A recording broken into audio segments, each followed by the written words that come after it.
तो दोस्तों, the beginning after the end part 2 आ चुका है गाइज। आज मैं इस वीडियो में चैप्टर 6 से चैप्टर 10 तक एक्सप्लेन करने वाला हूँ। तो अगर आपको ये सीरीज पसंद आ रही है और आगे भी देखना है, प्लीज एक लाइक कर दो, क्योंकि आपके लाइक की वजह से मुझे और मोटिवेशन मिलेगा आगे वीडियोस लाने में। और अगर आप नए हो, प्लीज यार सब्सक्राइब कर दो और कमेंट में बताना आपको कैसा लग रहा है।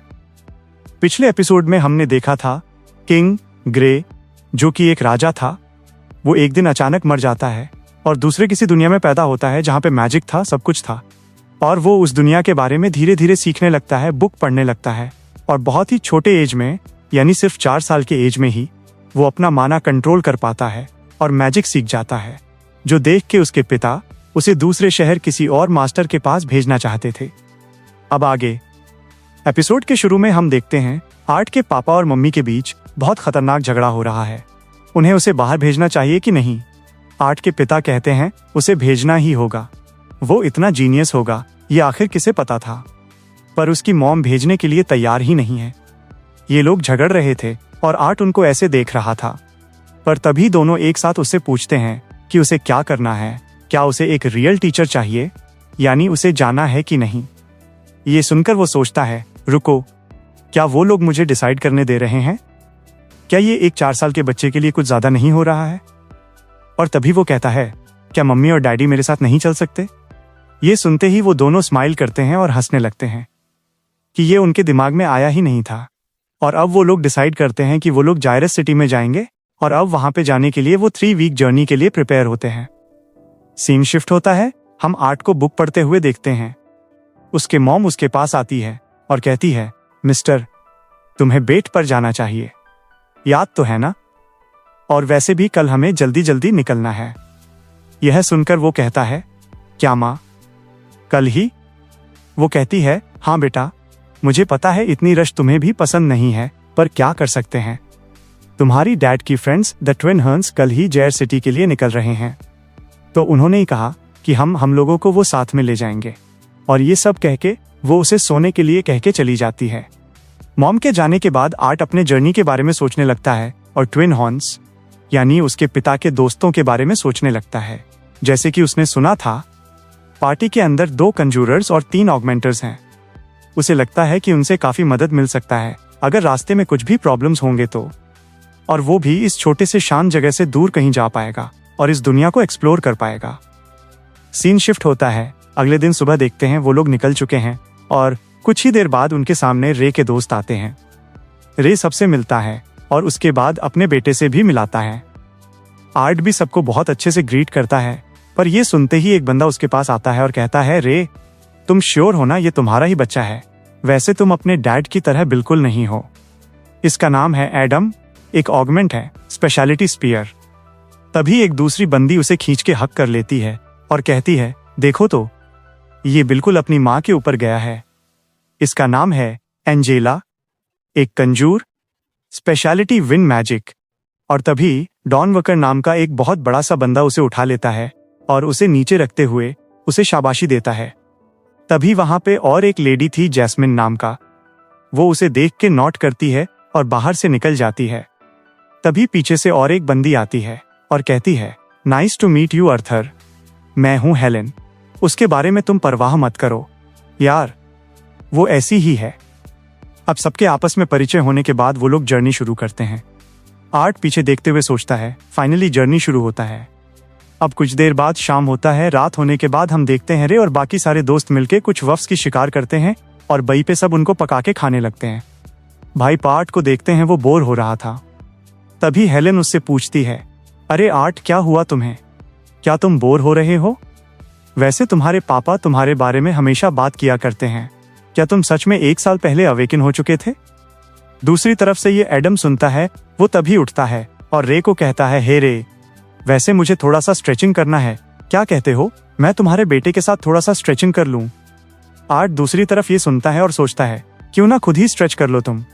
दूसरी तरफ रे उससे कहता है, हाँ जाओ, पर थोड़ा सा संभाल के, अभी ज्यादा कुछ मैंने उसे सिखाया नहीं। और तभी देखते हैं एडम आर्थर को उठा के बाहर से ले जाने लगता है। ये देख के वो सोचता है, अगर यहाँ पे कोई नॉर्मल बच्चा होता वो तो ये सब कर ही नहीं सकता। पर लगता है कि यहाँ पे किसी को ऐसा नहीं लगता कि एक 4 साल के बच्चे को ऐसे लड़ने भेजना ये अनयूजुअल है। तभी देखते हैं एडम तैयार होता है उसे मारने के लिए। ये देखिए, अर्थात थोड़ा सा डरता है, सबकी तरफ देखता है, या तक कि अपने पापा की तरफ देख के फादर सन टेलीपैथी करता है और सोचता है मैं इस बंदे से कभी नहीं लड़ पाऊंगा, प्लीज आप इसे कहें मुझसे दूर रहे। पर ये सुन के रे उल्टा उसकी तरफ देख के कहता है जाओ बेटा, इसे अच्छे से संभालो। और ये देख के वो और ज्यादा सैड होता है, पर अब उसके पास कोई रास्ता नहीं था। इसी वजह से हम देखते हैं वो तैयार होता है और अब वो बिल्कुल किंग ग्रे जैसा करता है और अपने जितने भी माना की ताकत था वो अपने तलवार के या फिर हाथ की तरफ लाता है। और तभी देखते एडम की तरफ दौड़ने लगता है। दौड़ते दौड़ते उसके पास जाता है, पर एडम कुछ करता उससे पहले ही हम देखते हैं वो तेजी से उसके सामने से गायब हो पीछे चला जाता है और वहां से उसको मारता। पर वहां से हम देखते हैं वो फिसल के नीचे गिरने लगता है और सोचता है डमड, ये छोटा सा बॉडी, इसकी वजह से मैं कुछ भी नहीं कर सकता। पर तभी वो खुद को संभालता है और अपने तलवार चलाता है। एडम भी अब अपने तलवार चलाने लगता है। कुछ ही देर बाद देखते हैं वो उसे खतरनाक किक मारता है और उसके बाद अपने स्पीयर से उसके बॉडी पर एक हमला करता है, जिसकी वजह से हम देखते हैं आर्थर बहुत दूर फिसल जाता है। ये देख के उसकी मॉम चिंता करती है, आर्थर को दर्द हुआ था। दूसरा बंदा एडम के पास आता है, उसे एक थप्पड़ मारता है और कहता है इतनी जोर से कोई मारता है क्या?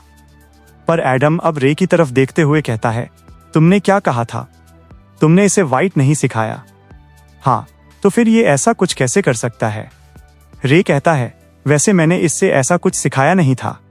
तभी उसकी मॉम उसे हील करते हुए कहती है क्या तुम ऐसा कैसे कर सकते हो? क्या तुम इसी के बारे में पढ़ रहे थे अब तक? हाँ। अब आर्थर किसी तरीके से कहता है हाँ, वैसे मैंने पापा की किताबें पढ़ी थी, उसमें से ही कुछ मिला था मुझे।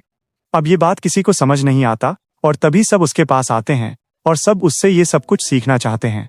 सब उसे पूछने लगते हैं कि उसने ये सब कैसे किया और वो भी सबको अपना टेक्निक बताने लगता है।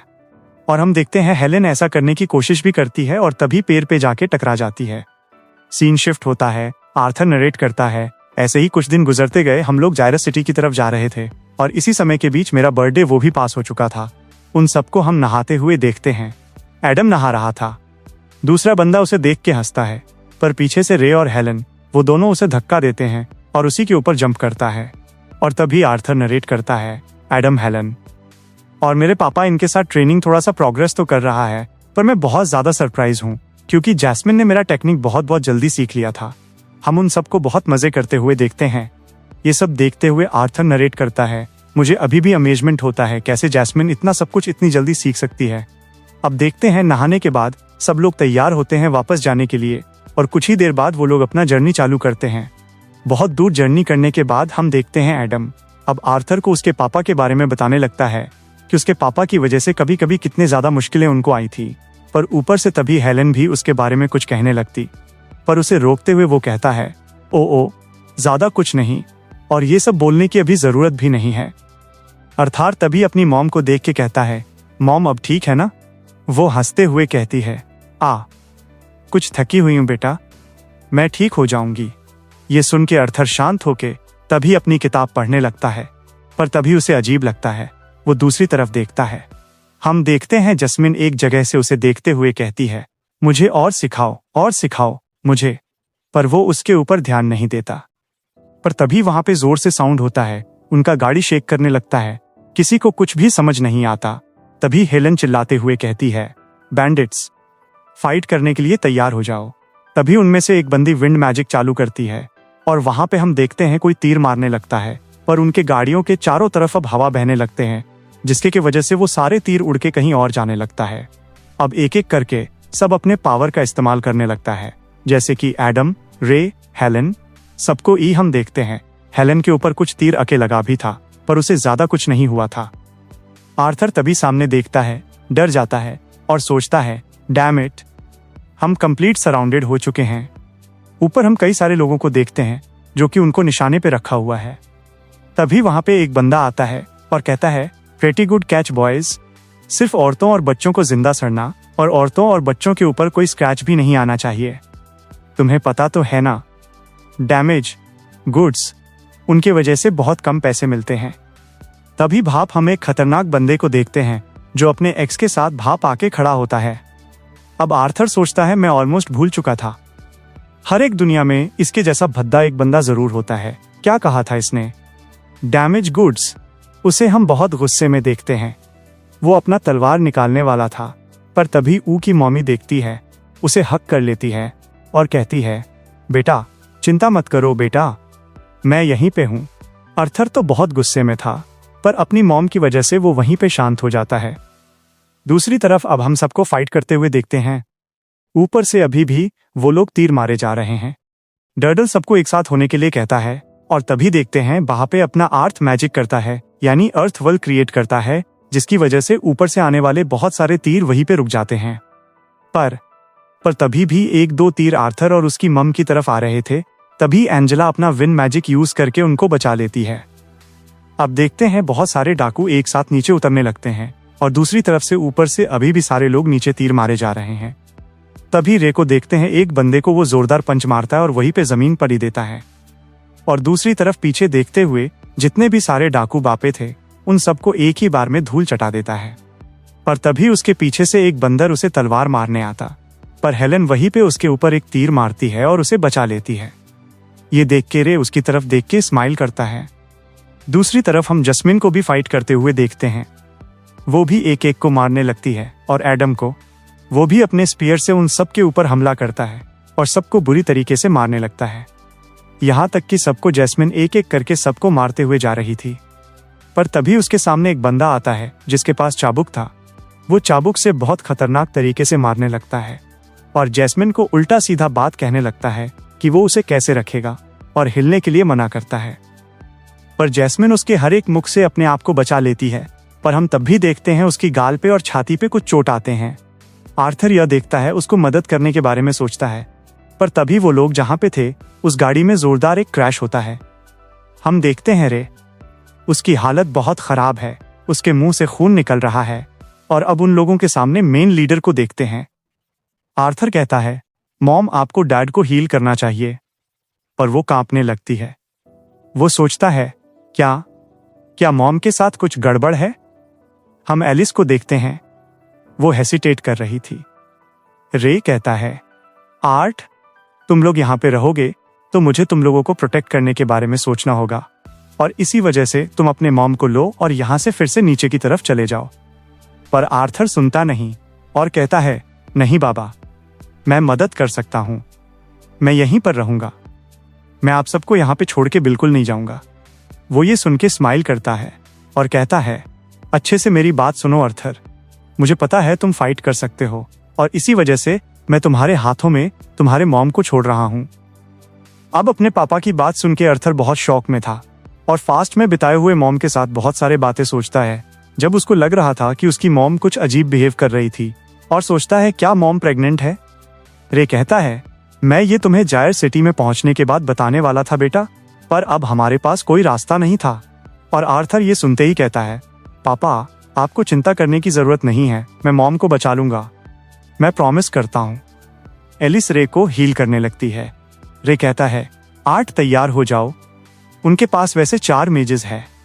डाकुओं के लीडर वो ये देखते ही कहता है, सानाफे उनके पास एक हीलर है, उसको भागने मत देना। तभी आर्थर अपने मॉम को लेकर भागने लगता है और सोचता है, डैड मेरे लिए यहाँ पे मरना मत। आर्थर अपने मॉम को लेकर भाग रहा था, पर तभी एक बंदा पीछे से उनके ऊपर हमला करता, पर एडम जल्दी से सामने आता है और उस बंदे को रोकता है। आर्थर को अपने मॉम के साथ जाने के लिए कहता है, पर तभी पीछे से एक बंदा आर्थर के ऊपर एम करता है, उसके मॉम के ऊपर एम करता है और एक खतरनाक तीर छोड़ता है जो कि उसके मॉम को लगता। पर आर्थर अपनी तलवार की मदद से उसे बहुत मुश्किल से रोकता है।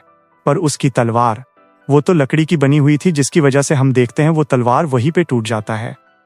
पर वो बंदा जिसने ये तीर छोड़ा था, ये देख के वो बहुत ज्यादा शॉक होता है। हेलन तभी उसे अपने तीर से मार देती है और उसे जल्दी से जाने के लिए कहती है। आर्थर भी भागने लगता है, पर तभी उसे याद आता है, कुछ तो गड़बड़ है। डैड ने कहा था उनके पास 4 मेजेस है, 1 2 3, पर 4 वो कहाँ है? तभी लीडर चिल्लाता है, प्लान के बारे में भूल जाओ और इन लोगों को जाने मत दो। ये सुनते ही आर्थर चौंकता है और सोचता है, क्या ये आखिर किसके बारे में बात कर रहा है?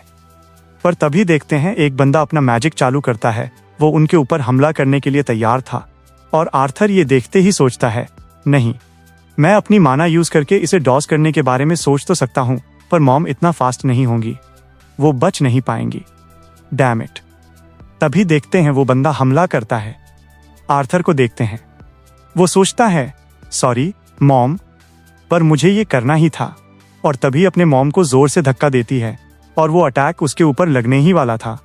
वो रिएक्ट करता है, मुझे पता था मैं ये कर नहीं पाऊंगा, पर अगर मैं नीचे गिरूंगा तो मेरे साथ उस मेज को भी ले जाऊंगा।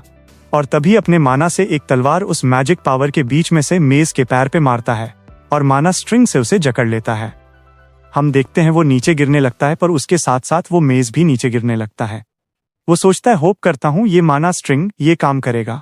हम देखते हैं वो माना स्ट्रिंग को ग्रैब करता है, पर ऊपर वो मेज भी अब नीचे गिरता, पर वो छोटे से चोटी को पकड़ा हुआ था। कुछ ही देर बाद वो चोटी भी टूट जाता है। ये देखते ही डर्ट को देखते वो अपने अर्थ मैजिक का यूज करता है और उसे बचाने की कोशिश करता है, पर वो भी उसे बचा नहीं पाता।